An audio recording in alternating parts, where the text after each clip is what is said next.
Draw it in poop. So now we're not doing Terrifier again. We've already done it. Shoot, come No, on. shit. It was shit. Yeah, there we go. It's poop again. No. Welcome. Well, I mean, maybe. Welcome back, everyone. I'm Slash Sister Hallie, and today we are talking about a movie that boldly called itself the final chapter. Hey, you know what? They're not the first franchise movie to call themselves the final chapter. Nope. And not be the final chapter. Right. And won't be the last either. And then it absolutely didn't mean that. Well, I mean, they did at the time.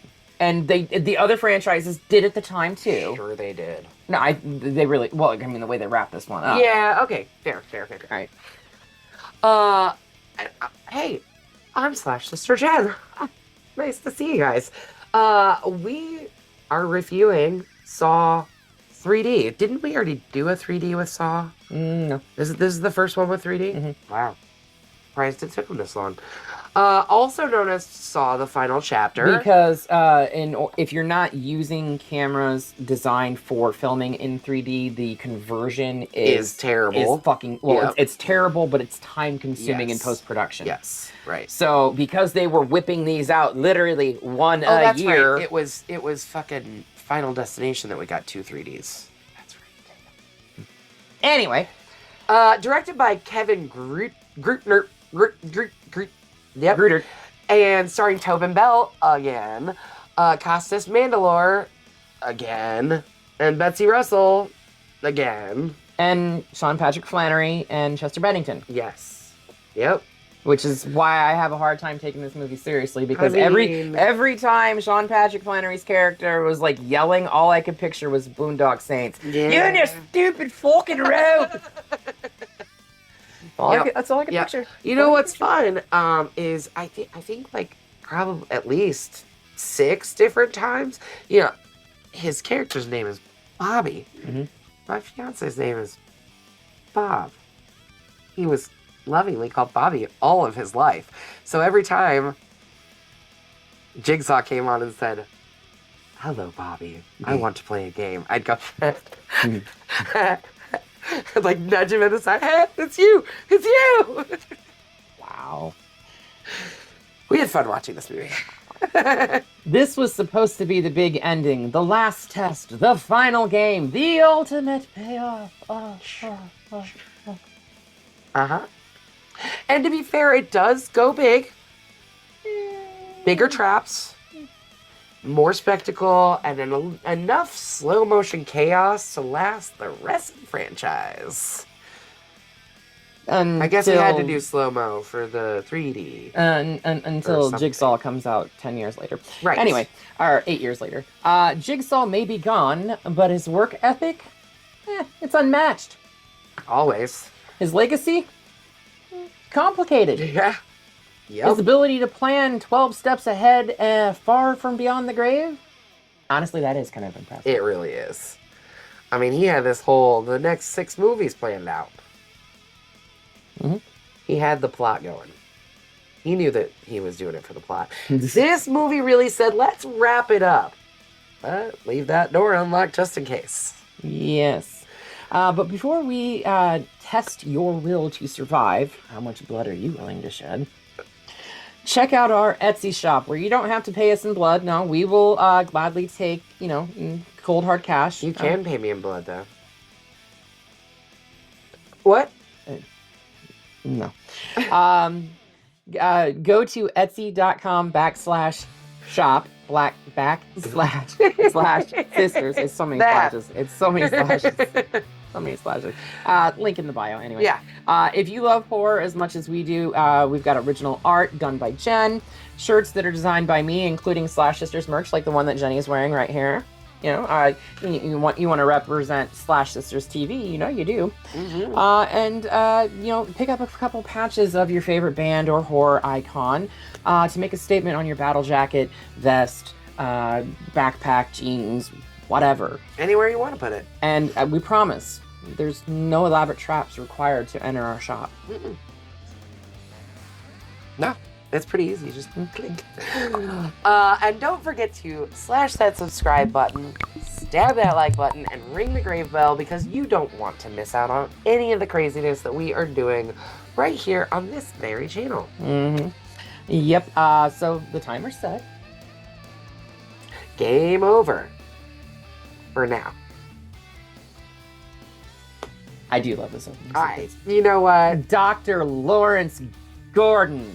We are back in the bathroom, you guys. Yep, this is the fourth film to feature the bathroom that has been torn down every single fucking time they've because they're not going to film. go back, right? No, why would they go back? Nah, we are. Dr. Lawrence Gordon is revealed to have survived the bathroom trap from years earlier, using a steam pipe to cauterize his severed leg after escaping. Which could not happen. There's no way that steam pipe will be hot enough to cauterize all of them. Yeah, Right. Yeah. Sometime later, another game takes place in a home improvement storefront at a shopping center. How the fuck did anybody set this up? It's in the middle of a downtown metropolitan area. Who the fuck let anybody set this up? Yeah, there's lots of unbelievable shit about this movie, Hallie. I mean, what the fuck? Anyway, where was I at? Brad and Ryan are chained to opposite sides of a work table, secured to a sliding carriage with power saws, while their mutual lover, Diana, is suspended above a third saw. And there is a way that all three of them could have survived this. who gives a fuck? She deserved to die. I'm not saying she didn't. I'm just saying there is a way that all three of them could have survived this. That's all I'm saying. Okay, tell me how. So when they were pushing the saw back and forth, the two dudes, the saw kept moving from upright to slanted. If they would have left it at a slanted position, not touching either one of their bodies, she would have been lowered and not touched the fucking saw blade. Nobody was smart enough to figure that shit out, though. They made the right decision. They left it in the middle and let it cut her the fucking half. They have 60 seconds to shove their saws into each other or let Dina fall onto it. Diana. She had manipulated both of them into fulfilling her needs by committing crimes. But she also sat there and tried to manipulate them right there in front of each other by saying, I love you. I don't even love him. I was lying to him. I love you. Anyways, Two-time and whore. Yeah. Realizing her betrayal, Ryan and Brad reach a truce and allow Dina to be bisected with very little amount of blood, considering that she got cut in half. Also, that blood was pink. Hot pink. It was like bright fucking red. It looked like guar blood. Yeah. I should know. I was just at a guar concert recently. She was. But it was also very liquidy. It was not thick in any capacity. I got a lot of issues with the blood in this movie. Oh, yeah. It's fucking terrible. It's bad. I've never made a horror film, and I know how to make realistic fake blood. Me too. I'll tell you one thing. It's not neon red. No. In fact, in order to get it not so red, you have to drop in some green. That's a Tom Savini secret right there. Sure is. That green drops it down, takes the hues down, and makes it a little bit darker to make it look more realistic. Yep. Meanwhile, he knows that because his blood was very, very, very red in a few of his early movies. Yes, he learned very quickly. Yes, he did. Meanwhile, Jill Tuck witnesses Mark Hoffman, this fucking asshole's, escape from his trap, the improvised or improved reverse bear trap, yeah. right? The jaw ripper opener. Amanda's trap. Yeah, which we do see later. Yeah. Which I loved the throwback to that, by the way. Agreed. And seeks help from Internal Affairs Detective Matt Gibson. Did you notice who it is? I did. And as soon as he was on screen, I was like, is that Todd? And then we got a good 45 minutes into the movie, and I was like, that's that douchebag kid from the first Final Destination movie. And he was like, what? And I was like, Alex's friend, the one that the water goes back into the toilet. That guy. Yep, that's who it is. Todd. Yeah, there you go. Todd. So, yes, I did notice. But she offers to incriminate Hoffman in exchange for full immunity and protection from Hoffman. Which, as soon as she says it's Hoffman, he's like, done. Like, clearly he has it out for Hoffman. well, he had problems. There's yeah, a backstory get a that backstory we get later in the film Yep. that explains why he's not Hoffman's friend or by any. Exactly. And honestly, I mean, with the events of the last film, with Hoffman's voice being identified and all. Come on, how is he still around? How are they? Well, How did they not figure this out? I guess is what I'm saying. Like, Well, he they killed everybody. He's been in Clearly he hiding hasn't. because his fucking mouth, his Is cheek got healed healed up enough, and yeah. everything. But anyway, Meanwhile, Hoffman abducts a gang of white supremacists and places them in a trap at an abandoned junkyard. This is where we get to see Chester Bennington. Bennington as a white supremacist. Yes. Now I will Did say, not like this at all. No. The trap's real fucking cool though. Oh no! It's, Oh like, man, this trap's super solid. glued to the fucking seat. I mean, come on. However, the blood. Where's the blood? He literally pulls his entire back off, and there's not a drop of blood. And honestly, he potentially could have survived flying through the windshield. Could. Potentially could have. It's been known to happen. Could have, I guess. I mean, I'm he not did s- get his entire back ripped off in the Just process. the skin. Just but the skin. You don't need Yeah. skin. I mean, look at Frank Hellraiser. He didn't need skin. He was fine. was he fine, Hallie? Was he mentally no, but physically, He wasn't mentally before that anyway. Okay, whatever. Anyways, he this trap kills all 4 people because Chester's character can't seem to get himself unglued from the seat Mm-hmm. And In time so- to stop the. to grab the brake or to grab the stop the accelerator, Mm. which then the car drops onto his girlfriend's head and smushes it, and then it smashes into someone else and he goes flying, And but it also as- rips someone else's jaw and arms off. Right. Elaborate. Elaborate, Over the top. fucking awesome. Anyways, we also now get to meet Bobby Deegan, the self-help guru who achieved fame and fortune by fabricating a story But of we don't know surviving that yet. Jigsaw. I mean, it's pretty It's obvious implied, right it's away. heavily implied. Like, but I yeah. knew it from within seconds. I was like, he didn't survive Jigsaw. There ain't no way. But we do get to see him, like, he's on, like, a talk show talking Mhm. about surviving Jigsaw.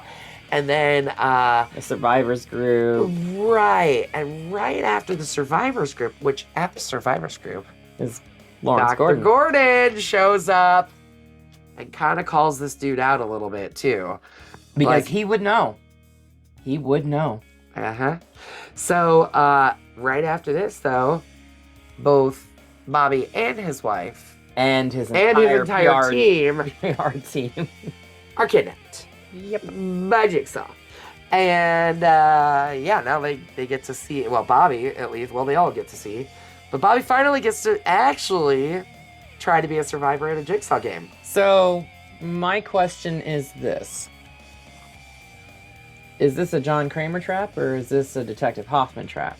So that's a good question. I'm thinking it's a Kramer trap that was I'm thinking it's- originally planned was one of the ones that was in the box from. I almost think that it would have to be because of the way it's executed and everything. It's very much reminiscent of like the early stuff, whereas much so. Hoffman is very much like, I don't give a shit. Hoffman's he doesn't really care if you can escape it or not. Mm-mm. He really doesn't. Jigsaw always No, made it not well. always. Not always. Which one didn't he make it that people could not get out of? The last one. Was that actually Jigsaw? Yes. Or was it Hoffman? It was Jigsaw because it was the insurance agency that refused to accept his medical claims for his Okay. cancer diagnosis. Which is why I think that it was definitely Jigsaw that went after Bobby because of his, well, especially he claimed that he Right. had survived Jigsaw while Jigsaw was still alive and Yeah. they didn't know who he was. right. So, And then also, you know, Kramer is in a later scene is shown at a book signing. with his backwards hat on. Yeah, trying to make him look younger. Yes. Yeah. Yes. Anyway, De-aging process in 2010. I mean, come on, Dexter did the same thing with a terrible mop top wig. Anyway, Bobby awakens in an abandoned psychiatric hospital. We don't know it's in a psychiatric hospital yet. And is informed that he has 1 hour to save his wife, Joyce, who is chained to a steel platform that gradually pulls her down as she watches Bobby's progress. After his... Huh? On a screen. Yeah. But not that she can talk to him or anything like that. But he can see her, too. Right. Like, he knows she's there. After escaping from a cage hanging over a floor of spikes, Bobby navigates his way through the asylum, attempting to complete his other tests and rescue Nina, his publicist, Suzanne, his lawyer, and Kale, his plant. No, I mean, his best friend, sorry. Yeah. All of whom knew about Bobby's lies and aided him in fabricating his story. Yeah. Anyway. Despite his best efforts, all of them die in their traps. So some first, of them in very Nina's stupid ways. trap is what? She's the one that... Is she the one with the needles in the neck? No, she was the one with the fish hook down her stomach with the key to the... Oh! Right. Bitch couldn't just shut her Shut the fuck up! Seriously. Sorry, you guys. I didn't mean to yell at you. I yelled at you a little. But seriously, that bitch needed to shut the fuck up. No. But also, like, could you imagine having a hook with a key dragged through your body from the inside? No. It's gotta feel really awful. So, like, I imagine it's not very easy to not scream through something like that. But yeah, so basically, like, they can't get over a certain decibel, otherwise it goes... There's 4 tubes that are grounded at an angle that are angled. No, is that hers? Yeah. Okay. They're aimed at her neck, and if they pierce her, she'll bleed out. Right. So they have to get the key from her stomach that's on a fish hook, tied to twine. How did they get her to swallow that? It's in the plot. It was in the script. Anyway, so yeah, obviously they can't get it out in time because she's screaming. He's telling her to shut the fuck up. She started screaming long before they even found out about the decibel thing, and that just started moving things forward. So, fuck you, bitch. Yeah, and then the other chick, he had to like lift the thing, right? Right, and it was poking him in I think the shoulders and in the side. Definitely the sides. Right. Definitely the sides. Right. And he couldn't maintain it because he's a little bitch.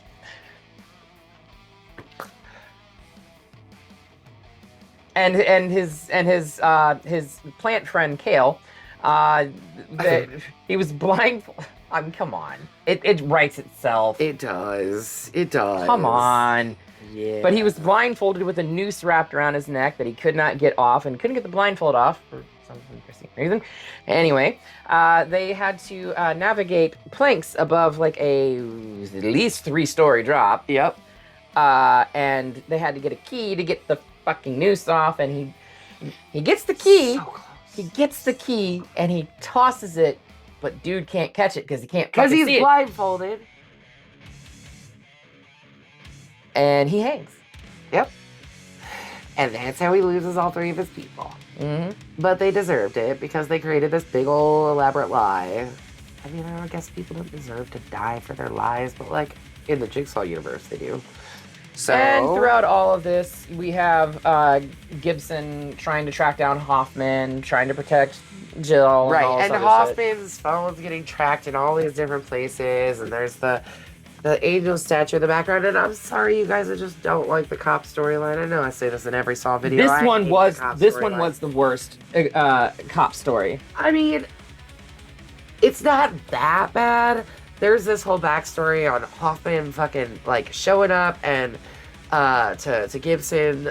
Gibson was a street cop, and somebody got the upper hand on him and punched him or something, hit him. Well, they were gonna shoot him, and Hoffman shows up and just kills the guy. disarms the guy, but then shoots the guy 3 times in the fucking back. Anyways, so That's police brutality, yeah, excessive force. yeah, and so then Gibson went and got on IA instead, Internal Affairs, instead of becoming one of the good old boys, which I guess good for Gibson, Yeah, but speaking for most stories, IA is highly disrespected Oh, by I know. regular regular cops. So I know, because regular cops are doing bad shit that they're not supposed to be doing. Hello, all cops are bad. Sorry, not all cops. just 25% maybe a little bit higher. I don't know. I don't have the data to prove that. Anyway, despite his efforts, all of them are killed in their respective traps, and Bobby reunites with his wife, Joyce. After pulling out 2 of his own teeth. I'm sorry, there would not be that much blood from pulling his teeth. There ain't no blood from anything else, so they had to put the blood somewhere. Chester Bennington pulled his whole entire back off of the damn chair, but no blood. You gotta give us something. They spent all the blood budget on the teeth. That's what happened. Fucking hell. We're out of blood budget. Now we gotta do this without. You can't do a Saw movie without having a budget for blood, god damn it. Come on! They need a Evil Dead blood budget. Yes. Yeah. The blood would look a lot better, too. Every horror movie needs an Evil Dead blood budget. But that's just 200,000 I gallons like of gore. blood. What Right. can I say? The girl's a gore whore. Yeah, we both are. Gibson discovers the location of Bobby's game and sends a SWAT team who are sealed in another room and killed by a toxic gas. Yeah, because we gotta wrap this show up. Period. We called this the final chapter.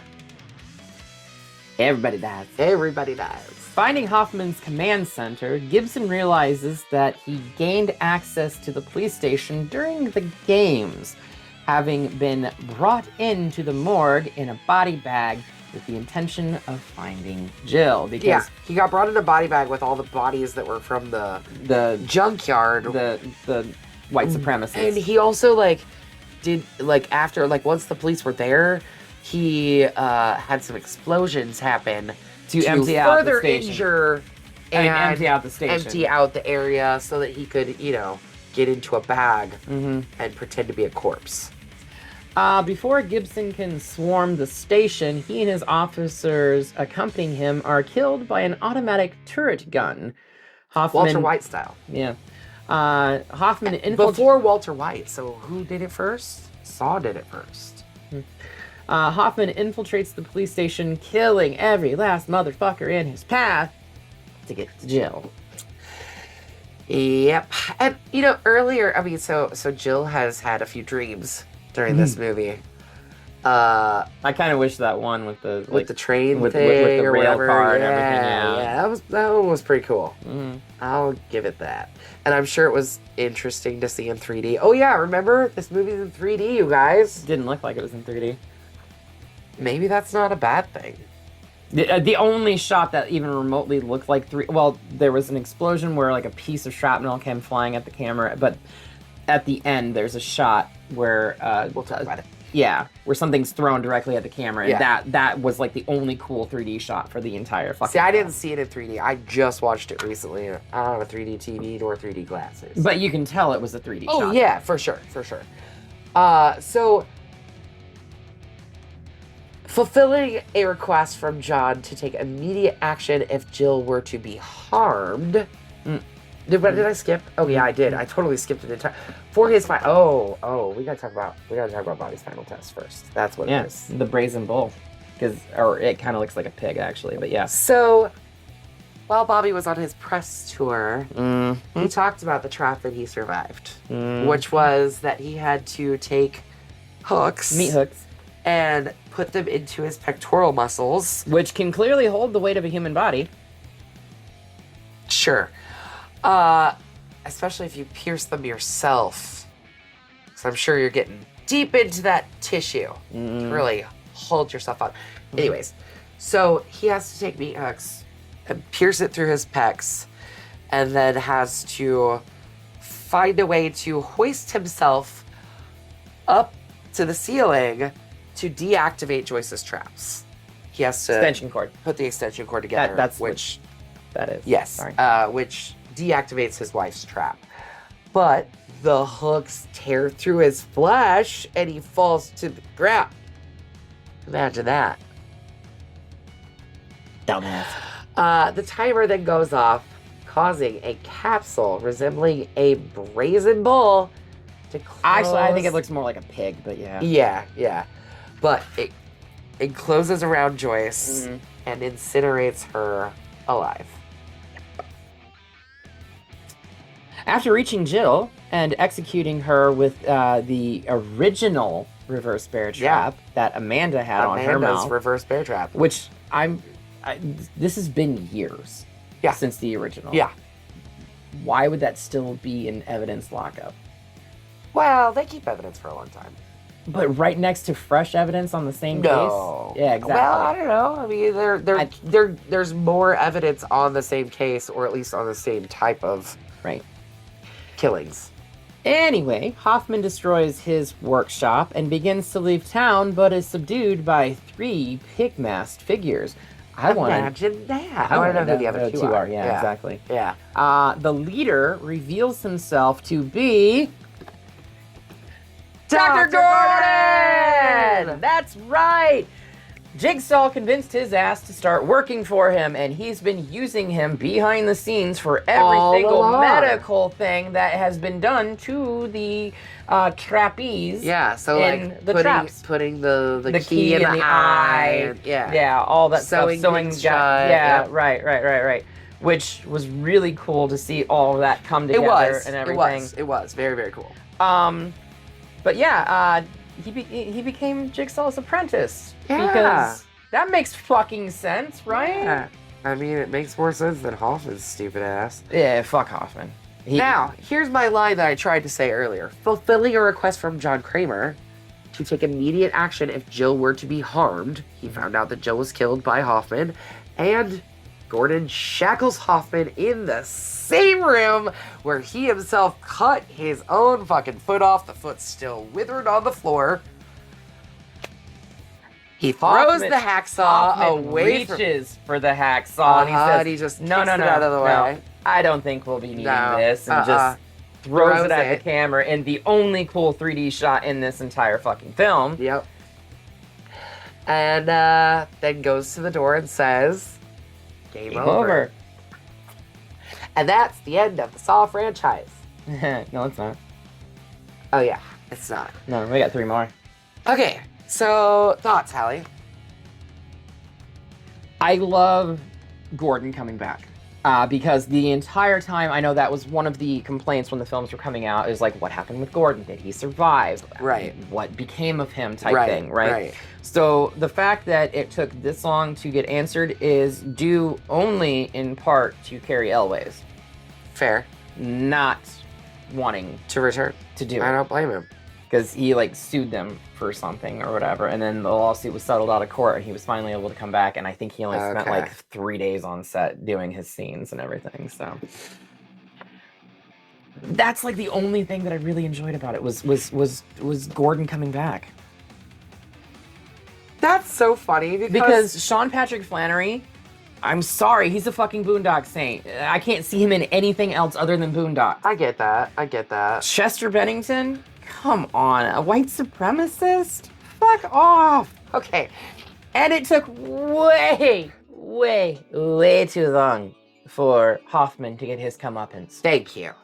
I'll agree with that. Way too long. That fucking prick deserved to die like 4 films ago. I can't stand this dude. And then he fucking comes back.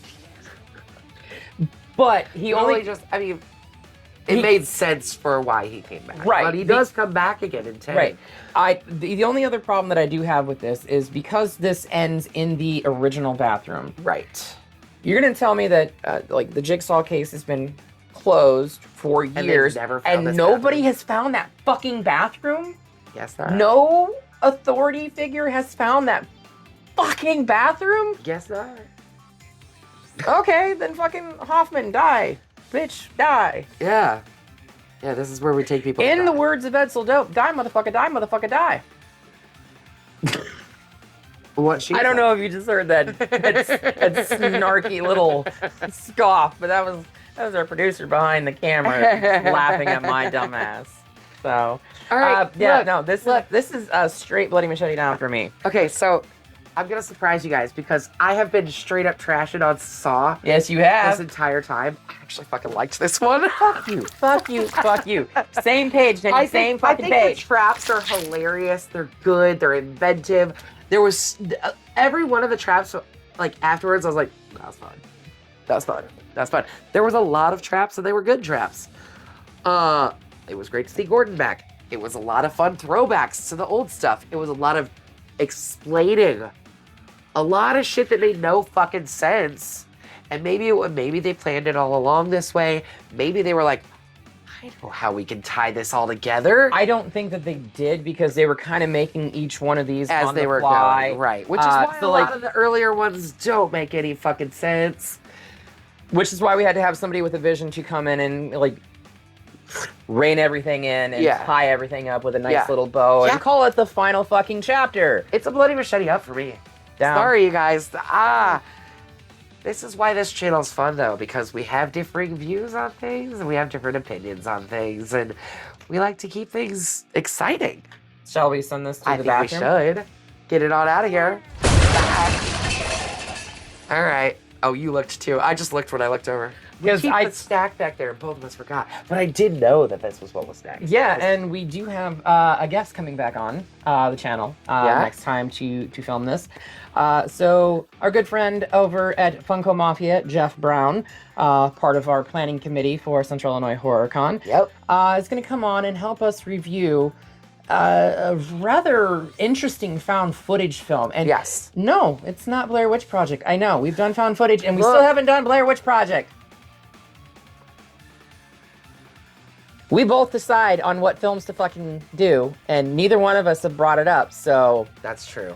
Although, we've brought it up in other films. When we've said, we're doing a found footage film, and it's not Blair Witch Project. What the fuck's wrong with us? But no, we'll get there, I promise. We're going to have a special guest for that one, too. The Catacombs of Paris in As Above, So Below. Yes. So make sure you watch this film this week. Come back next week because we are going to be discussing a very interesting story that starts with a rave in the catacombs. So, watch this. Come back to us next week, and we're going to break it down. But until next time, make sure you slash that subscribe button, stab that like button, and ring-a-ling that grave bell so you can stay up to date on everything we are doing on this platform. And until next time, we will see you all in the afterlife.